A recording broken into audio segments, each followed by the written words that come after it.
Doo-doo-doo. Hey, it's Jefferson, and it's time for another... There you go. Well, I visited Milford Literacy Night in Milford, Kansas. I gave a presentation there. It was a lot of fun. It was, it just was, you never know what to expect when you go to a math and reading night or whatever, but it was a literacy night, and it really was a blast. And here's the cool part. After it was over, they ordered way too much pizza, so I got to take home a whole pizza, and I ate the whole thing on the way home, or close to it. In fact, I ate so much pizza, my hand was cramping. That's how bad it was. Who'd ever think you could get a hand that would cramp from eating pizza? But I did, and I just don't know what happened to it after I ate it. Okay, there. Okay, also, I got some news for you. I did a children's book, and I mentioned it in a previous Storytime video, I think, that I did a book with a NFL player, and he plays for the Dallas Cowboys. His name is Brandon Aubrey. I think he's going to be I think he is the greatest kicker in NFL history already. But when it's all said and done, I think everybody will think that.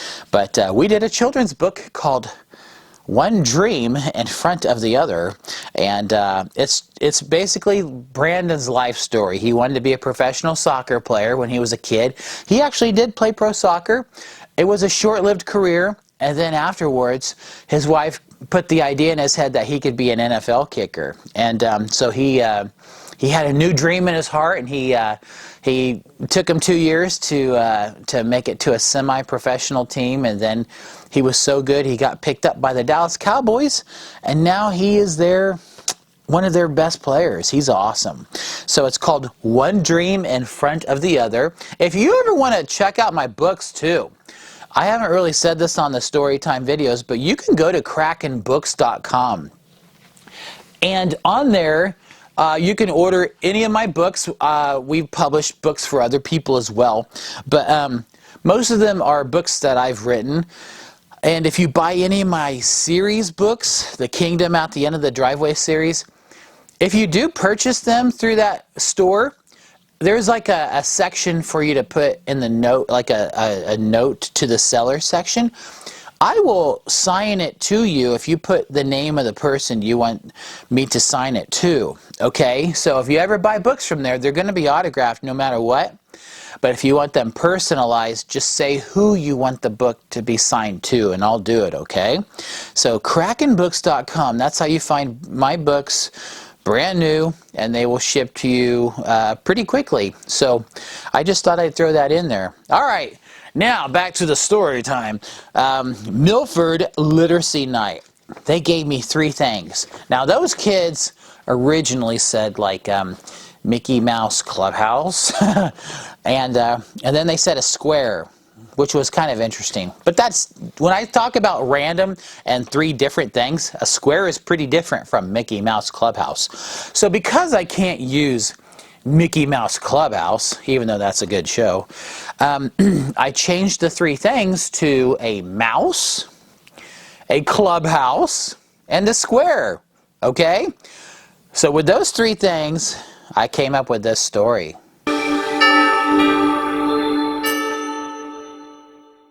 A long time ago, there was a little boy who grew up in a very boring house.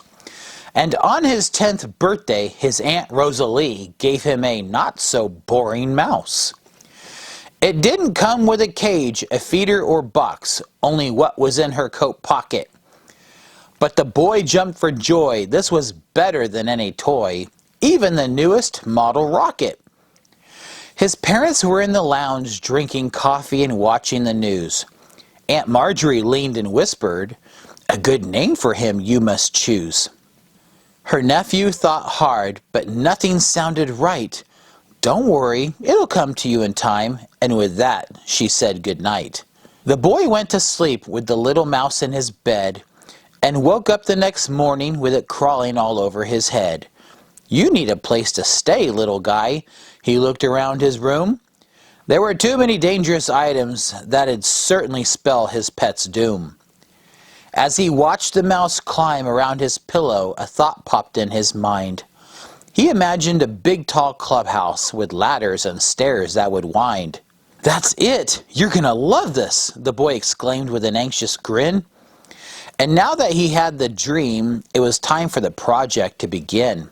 He pictured the structure's base in the shape of a really big square.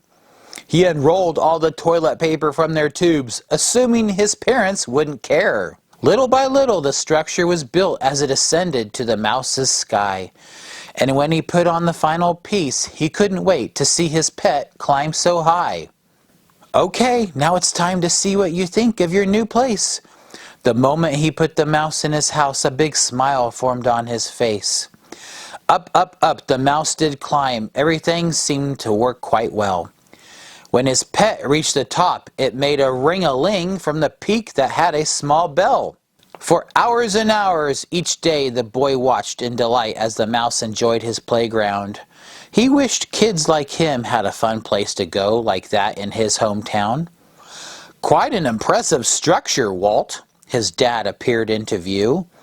"If I could go back to being a kid, this is exactly what I would do." "You've brought excitement in our lives, creating this place for your pet. But I just have one question for you. Have you named your little mouse yet?" Walt thought hard to come up with a name on the spot, and although it was a little tricky, he grinned as his pet rang the bell once again. "I think I'll call him Mickey." Dun dun dun! Well, that was a fun one to do, Milford Elementary. Yeah. Maybe something good happened to that little boy Walt and his pet mouse Mickey. I don't know. Maybe something didn't. Guess we'll never know. Well, hey, if you want to have a Jefferson story time, in the comment section, just leave me 3 things, okay? And also, if you would, give me your first name and the city and state you live in, okay? And that way I can give you credit and then if I do your story, okay? So 3 things, 3 different things, and I'll use my imagination and come up with a story. All right? So I hope you enjoyed that. Thanks for watching Jefferson Story Time. See you down the road.